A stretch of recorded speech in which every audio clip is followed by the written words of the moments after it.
Well, just like a while there, it looked like he was starting to lose control of the situation. I think many of us can echo that. Over the last 18 months, we have all felt like we've lost a bit of control, lost our focus on the future, and certainly have lost a little bit of hope. Well, we're about to chat to our human potential and parenting expert, Nikki Bush, who's hopefully going to give us some practical tips, some ideas to help us regain a sense of control and a sense of hope. And it's with great hope that I say good morning to you this morning. Nikki Bush, how are you? Good morning, Graham. I'm well, thank you. So good to be connecting with you. I've loved our chats of late, really important conversations that we're having, and we're kind of following a trajectory. And I think this is a good point that we're at now, that we can start talking about regaining control. But maybe a good place to start would be why we feel like we have lost our control so much at the moment. Why is there this sense of this loss of control and hopelessness? Well, I think we've just had so long, 20 months now of not being able to see the future. Yeah. And when you can't see the future, you do feel out of control. And as human beings, we just love to have control of every part of our lives. And I think one of the big things that COVID has taught us is that control is actually an illusion. And our fundamental human need, Graham, is for stability. But the interesting thing about what we're going to talk about today is that while we need stability for predictability and security, we also need novelty and newness for hope. And that's one of the paradoxes of actually being human, is that we live with both.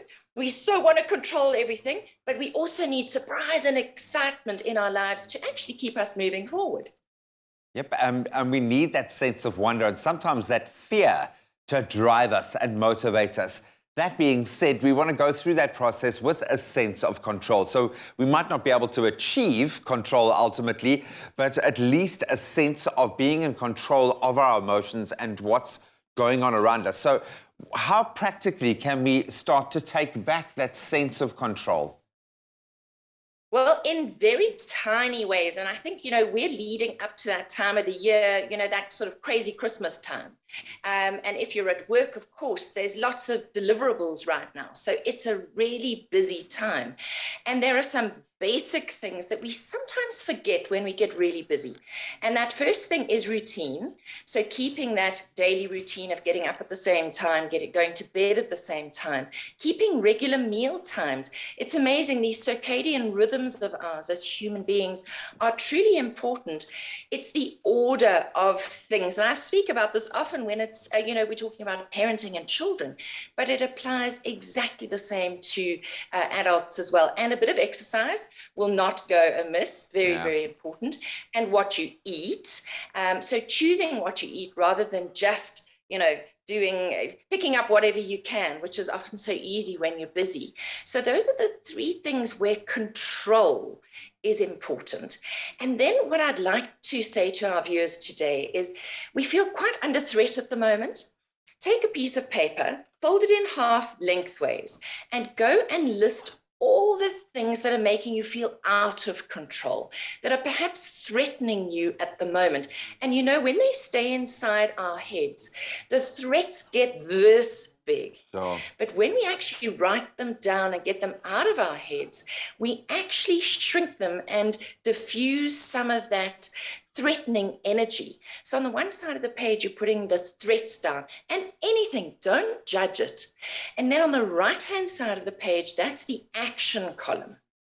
And there, if you can think of what choice you're going to make or what is the action you need to take to get rid of this threat in your life, then write it down. If you don't know what to write down, it's okay. You've written the threat down and it's amazing. Your brain is much cleverer than you give it credit for. If you've written down the threats, then your brain will get going on the solutions. And the next time you look at that piece of paper, even if it's only in a week's time, I promise you, most of the time, the solution will appear. Yep, that subconscious is amazing. So we can make some choices, and those choices are in our control. Let's talk about the emotional side of this. Hope. What is hope? What does hope actually mean in practical terms? So hope is really about being able to look into the future, which we find really hard to do right now. So we've got to do it tiny, small ways. Hope is about progress. Hope is about, think of it for this conversation in terms of newness and novelty. And the brain loves newness and novelty because then it can connect to something that is beyond our current little reality. And so when we talk about newness, it could be as basic, Graham, as clearing out your desk, believe it or not. And I'm a huge fan of Marie Kondo, the KonMari method of clearing out your clutter and holding on to things that only give you joy.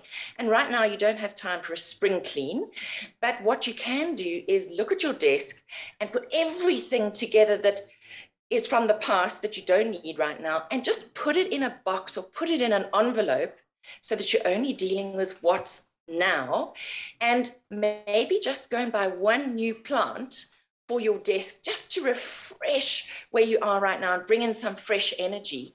I've got lots more, but I think we probably need to go to a break right now.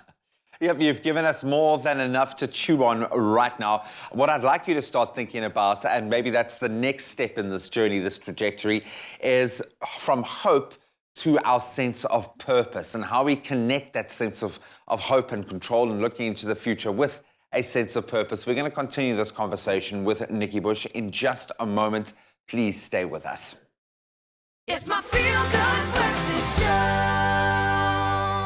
Welcome back. Yes, you're live with Expresso as we continue our conversation with our human potential and parenting expert, Nikki Bush, who is talking about this morning our sense of hope and control and how that sense of hope is connected to a sense of purpose. So much insight shared already. Nikki's back with us to share more. Nikki, I'm going to start there with where we left off, with this connection between hope and purpose, because we don't just want to be treading water and existing and in survival mode. We want to feel like we're working towards the bigger goal, the bigger picture. What is that connection between hope and purpose? How does one lead to the other? Okay, so I'd like to actually shift the wording from purpose to being purposeful. Nice. When we can't see too far into the future, we actually have to be more in the present, taking every single day as it comes. And the interesting thing about going through chaos, when things don't unfold in the way you expect them to unfold, is that we have the sense of losing control, and sometimes we lose our focus. And so I'd like to share some things around how do we keep our focus at this time? How do we stay on track? And as I was saying, you know, with many people who are working at the moment, this is a time for delivery. If you think about your children, this is the time for delivery. There are exams, there are tests, there are, you know, report cards that are coming up soon. So how do we actually hold our focus with so many challenges surrounding us and trying to find solutions, yet we've got all these external circumstances and maybe fear that there's a fourth wave coming, all those sorts of things. And I can tell you that I've been nursing both my parents through COVID over the last 3 weeks. Sure. And it's been very tricky to keep my focus on work. But we do need to do little fundamental things like when we are trying to focus, switch off your cell phone, switch off your email alerts for a period of time so that you can get a little chunk of work done, which leads to a sense of satisfaction, which leads to a sense of feeling like your day has been purposeful. So it's about actually micromanaging yourself through the day, through each hour of the day. And the thing is, when you get through a day, you can go, I did that. I survived. This too shall pass. So that completion of tasks is actually really important. And sometimes we need some accountability partner where you're actually going to just check in with a buddy at the end of the day and say, this is what I managed to get through. Or you check in at the beginning of the day and you say, this is what's important for today. And at the end of the day, you check in with each other again and you say, this is what I managed today. Because sometimes we get a little lost in the chaos, and just having that accountability partner can help us to get through the day and feel like we did something. And we've also got to narrow down the number of things that we're actually working on or involved with, and deciding truthfully if we really need to be doing certain things, or if we can take some things off our list, because we can be drowning in minute detail. You see, when we feel out of control, and I'm the list queen, I have a long list, but you never get through the whole list. And you've got to really be a little bit more discerning about how much you take on during the day. That's why I have two lists. I have like the immediate list and then the bigger picture list of things we want to achieve. Okay, so you've kind of connected in some way with the idea of it's okay not to be okay, because sometimes the external influences and that sense of control, it's not just in our head, it's actually things that are happening to us, and perfectly justifiable that you do feel like you're losing some control. In the life cycle where I'm at now, I would imagine a lot of people are at in this journey, this 20-month journey that we've been on now. I want to be inspired again. I want to feel excited about work again. I want to start feeling like I'm an optimistic person, not a pessimistic person. All of these things that have become so heightened over the last kind of stanza of our lives. How do we do that? How do we inject a bit of novelty, a bit of newness, a bit of inspiration back into our lives? No pressure. But very importantly right now, I think we forget that for creativity, for inspiration, for critical problem solving, we actually need a rich bank of visual imagery. And right now, because we've been stuck in the four walls of our home offices and we haven't been traveling, we're not feeding this pond, we're not stocking the pond and filling the well. So this is probably the most critical thing that you need to do, that you can control, is go out to an art gallery. Even if you don't like the art, it doesn't matter. It stimulates you. Find a new place to go for a walk or a cycle. Go to a beach you've never been to before. Go and eat in a restaurant from a different country that you've never tried before. Those are things that will spark joy for you, that will spark inspiration, and you'll be amazed at how that will energize you in terms of feeling hopeful and purposeful again in life, like there's some meaning in life again. So it's about really refreshing yourself for this last quarter in unexpected ways. So go and try and keep the routine for control and stability, but within the routine, do something different, even just, Graham, finding a shopping center you've never shopped at before. You will be amazed at how that will make you think differently and feel differently. It doesn't have to be expensive. It's just about thinking a little bit outside of the box.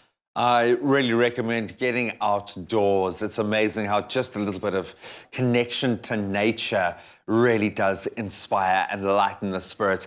Oh, Nikki, thank you so much. I know viewers can get hold of your new book, Future Proof Yourself, at nikkibush.com, and I really suggest that people do connect with you. As always, an absolute pleasure and so helpful and so good to connect with you. Thank you so much, Nix. Thanks so much, Graham. That is our good friend and human potential and parenting expert, and she is one of the best in the biz, Nikki Bush. And if you want to learn more about her work and to access her amazing free, and I stress the word free, resources to help you on your journey, especially if something has sparked in you today, you can visit Nikki's website. That's nikkibush.com, and I suggest you do.